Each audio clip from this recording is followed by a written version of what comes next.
Welcome to ప్రజా express news బులెటిన్ల ముందుగా headlines.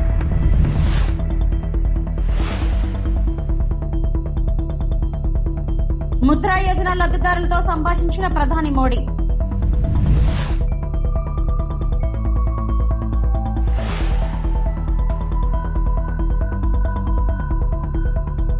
June నాటికి హంద్రీనీవా విస్తరణ పనులు పూర్తి, జలవనరుల శాఖ మంత్రి నిమ్మల రామానాయుడు.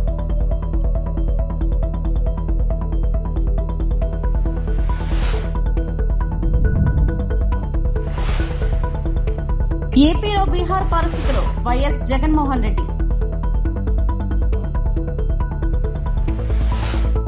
ఎలాంటి సెక్యూరిటీ సమర్పించకుండానే ముద్రా యోజన కింద దేశవ్యాప్తంగా 33 లక్షల కోట్ల రూపాయలకు పైగా రుణాలు మంజూరైనట్లు ప్రధాని నరేంద్ర మోడీ వెల్లడించారు. తద్వారా అసంఖ్యాకమైన వ్యక్తులు తమ వ్యాపార నైపుణ్యాలను ప్రదర్శించడానికి వీలు ఏర్పడిందన్నారు. పీఎం ముద్రా యోజన 10వ వార్షికోత్సవం సందర్భంగా కొందరు లబ్ధిదారులతో తన నివాసంలో మోడీ సమావేశమయ్యారు. వారి అనుభవాలను ఆయన తెలుసుకున్నారు. ముద్రా యోజన అనేక మందిని ఉద్యోగార్థులుగా కాకుండా ఉద్యోగ ప్రదాతలుగా మారేందుకు దోహదం చేసిందని ప్రధాని అన్నారు. ముద్రా లబ్ధిదారులలో సగం మంది ఎస్సీ, ఎస్టీ, ఓబీసీ వర్గాలకు చెందిన వారు ఉన్నారని, 70% పైగా మహిళలు ఉండటం చాలా సంతోషంగా ఉందని మోదీ పేర్కొన్నారు. सर, मेरा नाम पूनम कुमारी है. सर, मैं बहुत ही गरीब फैमिली से हूँ. बहुत गरीब फैमिली थी हमारी. इतना गरीब था. आप दिल्ली पहली बार आई? Yes sir. वाह. और मैं फ्लाइट में भी पहली बार बैठी हूँ सर. अच्छा. इतनी गरीबी थी मेरे यहाँ कि मैं अगर एक टाइम खाती थी तो दूसरा बार सोचना पड़ता था. लेकिन सर बहुत हिम्मत जुटाई, क्योंकि मैं किसान परिवार से हूँ. आप बिल्कुल स्वस्थ होकर के. क्योंकि मैं किसान परिवार से हूँ तो मुझे बहुत परेशानी का सामना करना पड़ता था. तो मैं अपने हस्बैंड से बात की कि क्यों ना हम लोग कुछ लोन लेकर के कुछ अपना ही बिजनेस शुरू करते हैं. तो मेरे हस्बैंड ने बोला कि हाँ, तुम बिल्कुल अच्छे सजेशन दे रही हो, हमें करना चाहिए. तो मेरे हस्बैंड दोस्त वगैरह से बात किए तो उन लोगों ने बताया कि मुद्रा लोन आपके लिए बहुत अच्छा रहेगा, आप करिए. फिर मैं बैंक वालों के पास गई, वहाँ SBI बैंक जरुआ. फिर उन लोगों ने बताया कि हाँ, आप ले सकते हैं बिना किसी भी वो कागजात की. तो सर मैं वहाँ से मुझे 8 लाख का स्वीकृत किया गया लोन और मैं बिजनेस शुरू की सर. मैं 2024 में ही ली हूँ सर, और बहुत अच्छा ग्रोथ हुआ सर. क्या काम करती हो? सर सीड्स का है, जिसमें मेरे हस्बैंड बहुत हेल्प करते हैं. मार्केट का काम अधिकतर वो करते हैं. मैं एक कर्मचारी भी रखी हूँ सर. अच्छा. ये सर, और बहुत आगे बढ़ रही हूँ सर. मुझे विश्वास है मैं कि जल्द ही लोन को ये कंप्लीट करूंगी. मुझे पूरा विश्वास है. तो आप सर अभी 1 महीने का कितना कमा सकती है? सर 60,000 तक हो जाता है. अच्छा, 60,000 रुपया. तो परिवार को विश्वास हो गया? बिल्कुल सर, बिल्कुल. बिल्कुल, आज मैं आत्मनिर्भर हूँ आपकी इस योजना की वजह से. चलिए, बहुत बढ़िया काम किया आपने. Thank you sir. मुझे आपसे बात करने की बहुत इच्छा थी सर. मुझे विश्वास नहीं था. मैं ये मोदी जी से मिलने जा रही हूँ. मुझे बिलीव ही नहीं हो रहा था. जब मैं यहाँ आ गई दिल्ली तो मुझे अरे रियली मैं जा रही हूँ. ఏపీలో పరిస్థితులు పూర్వపు బీహార్ను తలపిస్తున్నాయని వైఎస్ఆర్సీపీ అధ్యక్షుడు మాజీ సీఎం వైఎస్ జగన్మోహన్ రెడ్డి మండిపడ్డారు. రాష్ట్రంలో ఎలాంటి పరిస్థితులు ఉన్నాయో ప్రతి ఒక్కరూ ఆలోచించుకోవాలన్నారు. పాపిరెడ్డిపల్లిలో టీడీపీ గుండాలు చేతిలో హత్యకు గురైన లింగమయ్య కుటుంబాన్ని మంగళవారం వైఎస్ జగన్ పరామర్శించారు. అనంతరం ఆయన మీడియాతో మాట్లాడుతూ రాష్ట్రంలో రెడ్ బుక్ పాలన నడుస్తుందని ఆగ్రహం వ్యక్తం చేశారు. ఈ రోజు రాష్ట్రంలో జరిగిన ఘటన, ఈ ఇంటికి వచ్చి ఈ నియోజకవర్గంలో ఎందుకు ఈ ఘటన జరిగింది, ఎందుకు రాష్ట్రంలో ఈ పరిస్థితులు ఉన్నాయి అన్నది నిజంగా ప్రతి ఒక్కరూ కూడా వాళ్ళ గుండెల మీద చేతులు వేసుకుని ఆలోచన చేయాల్సిన అవసరం ఎంతైనా ఉంది. ఎందుకంటే ఈరోజు నా పక్కనే లింగమయ్య అన్న భార్య ఉంది. తన భర్తను కోల్పోయి తన ఏం చేయాలో అర్థం కాని పరిస్థితిలో ఈరోజు లింగమయ్య అన్న భార్య నా పక్కన నిల్చొని ఉంది. అసలు ఈ ఘటన ఎందుకు జరిగింది, రాష్ట్రంలో ఉన్న పరిస్థితులు ఏమిటి, రాష్ట్రంలో ఇదే మాదిరిగా కొనసాగుతే పరిస్థితులు రాష్ట్రం పూర్వపు రోజుల్లో బీహారు గురించి మాట్లాడుకునే వాళ్ళం. ఈ రోజు ఉన్న రాష్ట్రంలో ఉన్న పరిస్థితులు చూస్తే ఈ బీహార్ ఇటువంటి రాష్ట్రాలన్నీ ఎక్కడికో పోవాలి. ఆంధ్ర రాష్ట్రం పరువును దేశంలో కన్నా కూడా రోడ్డున పడేసిన పరిస్థితులు ఈ రాష్ట్రంలో ఈ రోజు చంద్రబాబు నాయుడు గారి పరిపాలనలో కనిపిస్తా ఉన్నాయి. నేను అడుగుతా ఉన్నా, ఇదే పెద్ద మనిషి చంద్రబాబు నాయుడు గారిని అడుగుతా ఉన్నా, రాష్ట్రంలో ఇంత దిగజారిన రాజకీయ పరిస్థితులు, దిగజారిన లా అండ్ ఆర్డర్ పరిస్థితులు, రెడ్ బుక్ పరిపాలన ఎందుకు కొనసాగనిస్తా ఉన్నారు అని చెప్పి నేను అడుగుతా ఉన్నా. ఇదే రాష్ట్రంలో మొన్నటికి మొన్న 57 చోట్ల ఎన్నికలు జరిగాయి. ఈ 57 చోట్లకు జడ్పీ చైర్మన్లు ఎన్నుకునే కార్యక్రమం కానీ, ఎంపీపీ వైస్ ఎంపీపీలను ఎన్నుకునే కార్యక్రమం కానీ, కోఆప్షన్ సభ్యులను ఎన్నుకునే కార్యక్రమాలు కానీ, ఉప సర్పంచ్ ఎన్నుకునే కార్యక్రమాలు కానీ, వీటి అన్నింటిలోనూ కూడా 57 చోట్ల రాష్ట్రంలో ఎన్నికలు జరిగితే 7 చోట్ల ఏకంగా 7 చోట్ల ఎన్నికలు చంద్రబాబు నాయుడు గారు పోస్ట్పోన్ చేయించారు.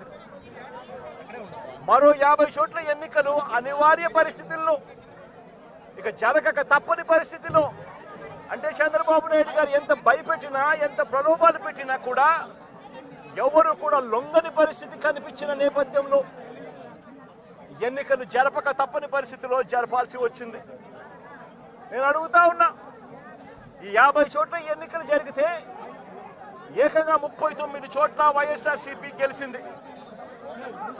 నేను అడుగుతా ఉన్నా ఇదే పెద్ద మంచి చంద్రబాబు నాయుడు గారిని, ఈ 57 చోట్లైనా కూడా చంద్రబాబు నాయుడు గారికి బలం లేదు. అనంతపురం జిల్లా కసాపురం దగ్గర హంద్రినీవా ప్రధాన కాలువ పనులను పరిశీలించడం జరిగింది. పనుల పురోగతిని సంబంధిత ఇంజనీరింగ్ అధికారులను అడిగి తెలుసుకోవడం జరిగింది. పనుల్లో జాప్యం లేకుండా త్వరితగతిన పూర్తి చేయాలని ఆదేశాలు జారీ చేసి అనంతరం మంత్రి నిమ్మల రామానాయుడు మీడియాతో మాట్లాడడం జరిగింది.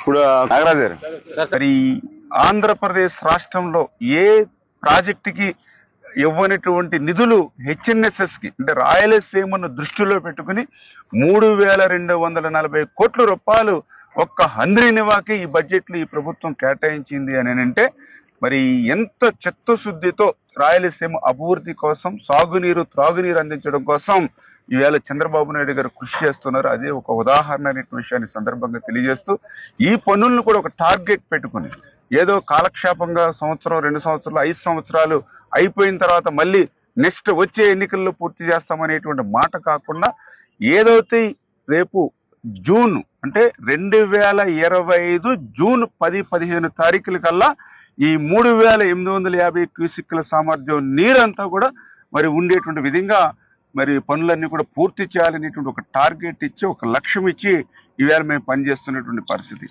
మరి ఈవేళ ఏదైతే ఈవేళ జగన్మోహన్ రెడ్డి కూడా సమాధానం చెప్పాలి.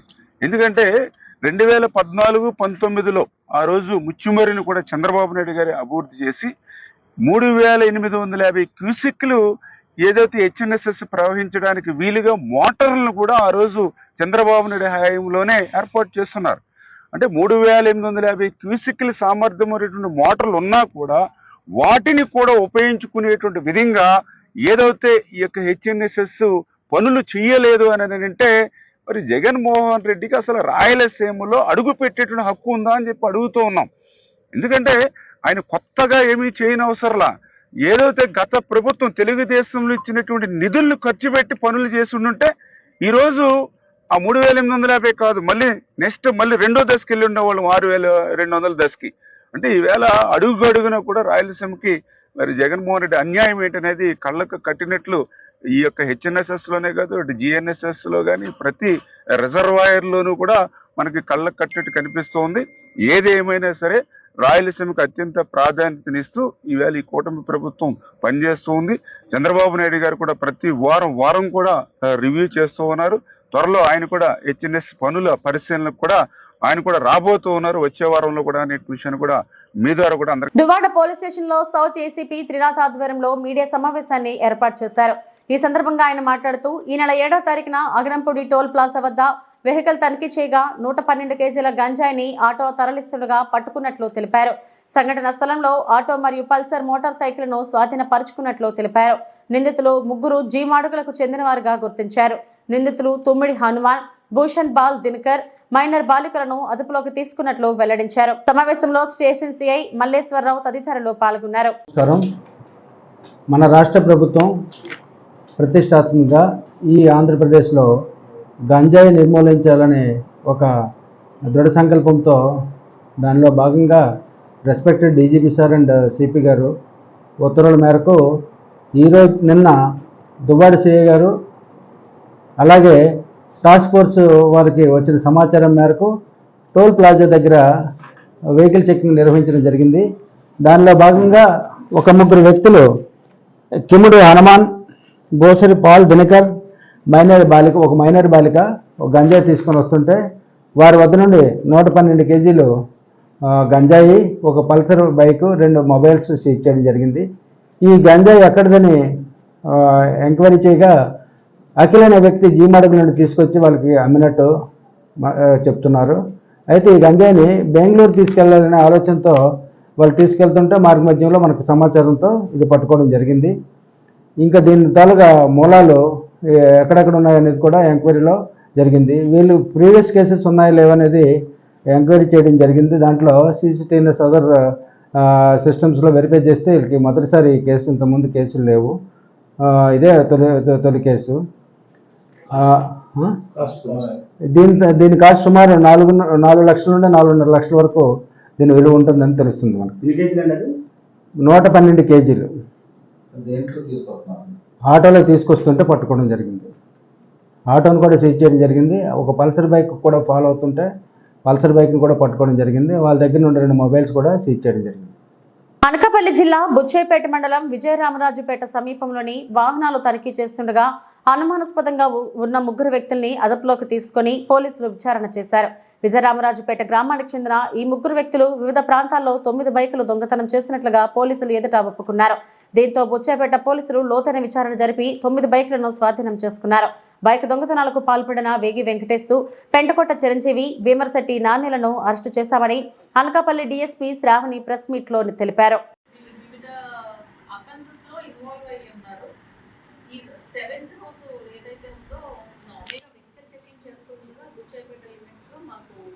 అందరి వెహికల్ పేపర్స్ చెక్ చేసినప్పుడు ఇతను ఈ ముగ్గురు ఏంటంటే అనుమానాస్పదంగా కొంచెం వెహికల్ పేపర్స్ ఏవి చూపించకుండా తిరగడం జరుగుతుంది.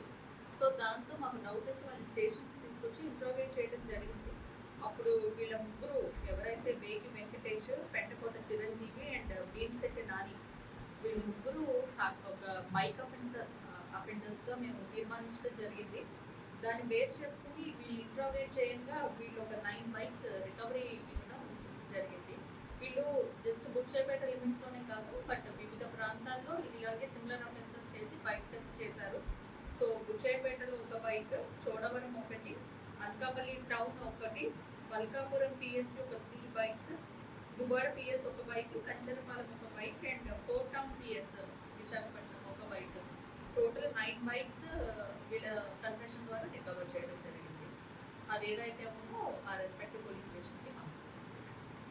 వక్ఫ్ సవరణ బిల్లు మత కలహాలు సృష్టిస్తున్న బీజేపీ మొహమ్మద్ గౌస్ గాజువాకలో విలేకరుల సమావేశంలో మాట్లాడుతూ మా పూర్వీకులు దానం చేసిన భూములు పేదరికపు రూపు మాపేందుకు ఇచ్చిన భూములు వక్ఫ్ బోర్డులో మైనారిటీ ధరలను పెట్టడం అన్యాయం.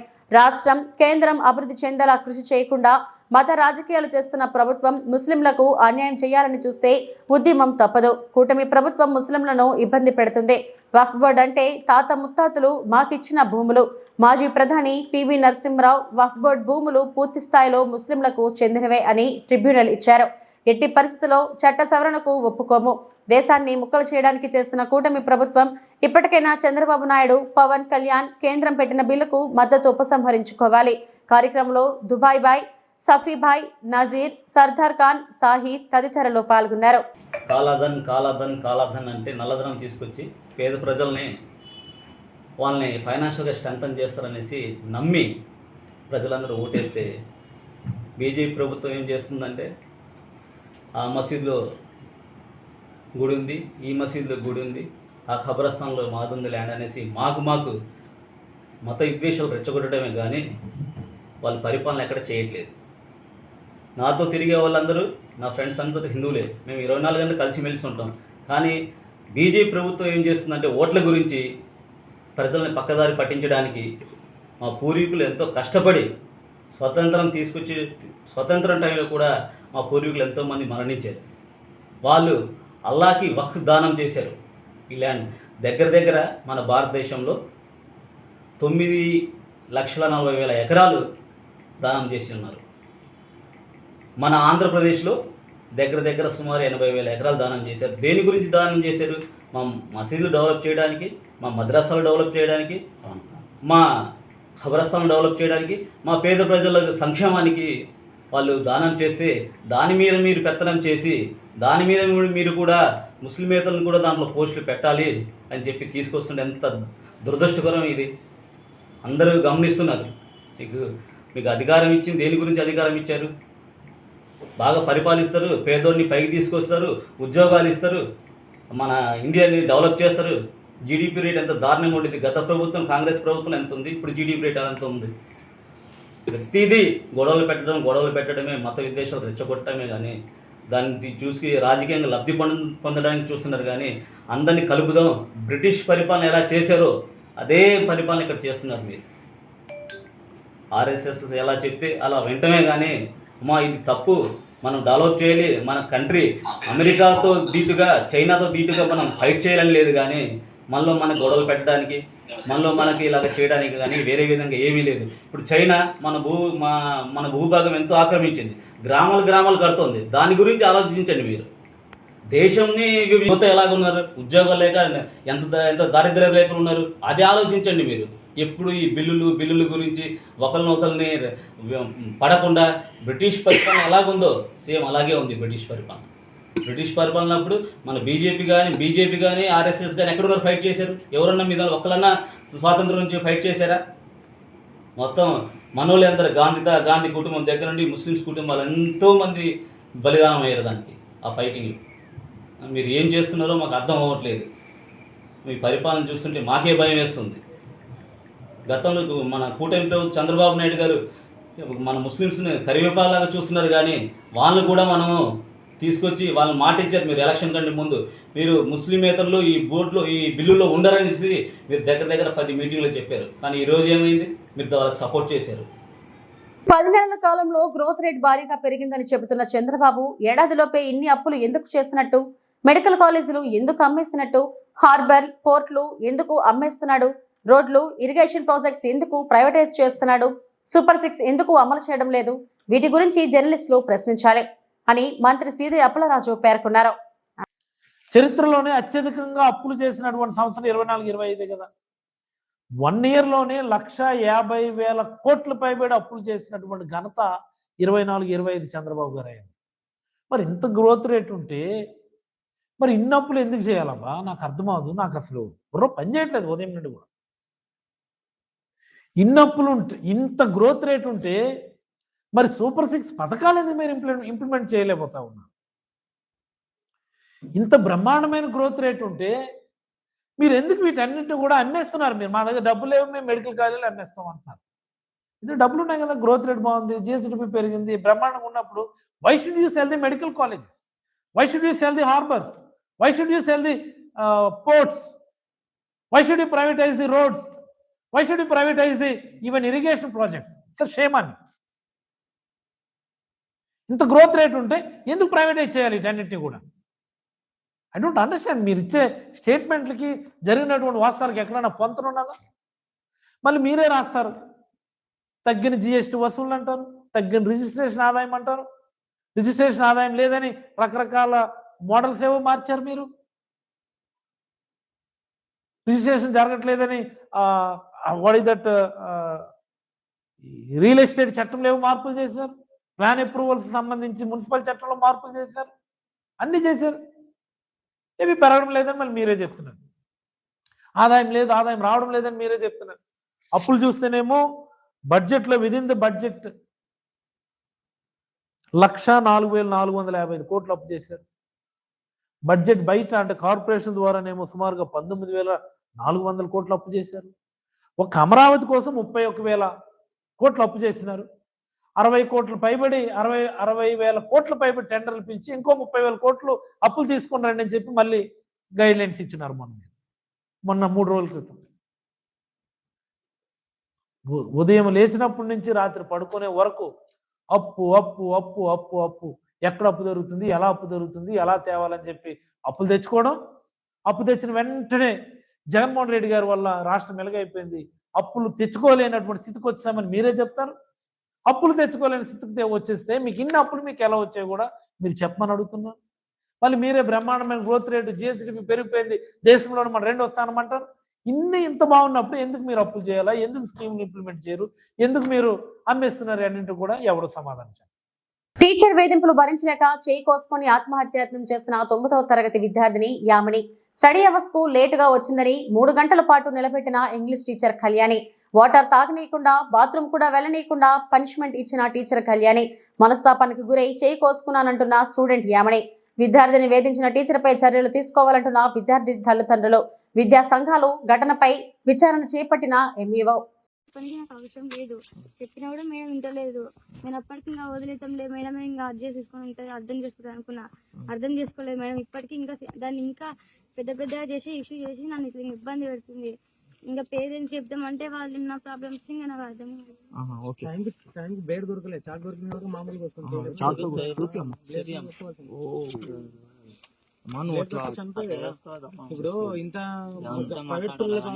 తిరుమల శ్రీవారిని సినీ నటి రంభ దర్శించుకున్నారు.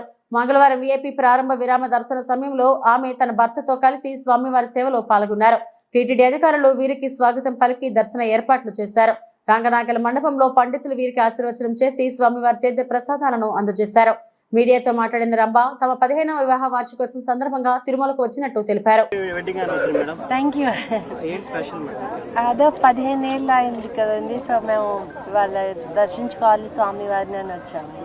సినిమాలో రీఎంట్రీ గురించి ఏమైనా క్లారిటీ ఇస్తారా మేడం? చాలా మంది వెయిట్. అయ్యయ్యో తెలీదండి, అది ఏమీ అనుకోలేదు, జస్ట్ వచ్చాను. సో ఏదైనా బెస్ట్ స్క్రిప్ట్స్ ఏమైనా వస్తే చేయడానికి రెడీగా ఉన్నారా మేడం? మంచిది, నాకు నచ్చేటి వస్తే చేస్తానండి తప్పకుండా. మేము సినిమాలోనే పుట్టి ఇక్కడే పెరిగాం కాబట్టి సో మాకు సినిమానే లైఫ్. సో మంచి క్యారెక్టర్స్ వస్తే మంచి డెఫినెట్గా నేను చేస్తాను. రీసెంట్ టైమ్స్ లో ఏమన్నా స్క్రిప్ట్స్ మీ దగ్గరికి వచ్చాయి? నేను ఇప్పుడు దాకా ఏమీ వినలేదండి, జస్ట్ నాకు ఒక ప్రోగ్రాంలో అడిగారు కాబట్టి వచ్చాను, ఇక్కడ ఉన్నాను కాబట్టి. బట్ లేకపోతే ఇంకా ఏం అనుకోలేదు, ఏది అనుకొని రాలేదు కదండి ఫస్ట్. ఇవి ఇప్పటి వరకు నా బులెటిన్ అప్డేట్స్. నమస్తే.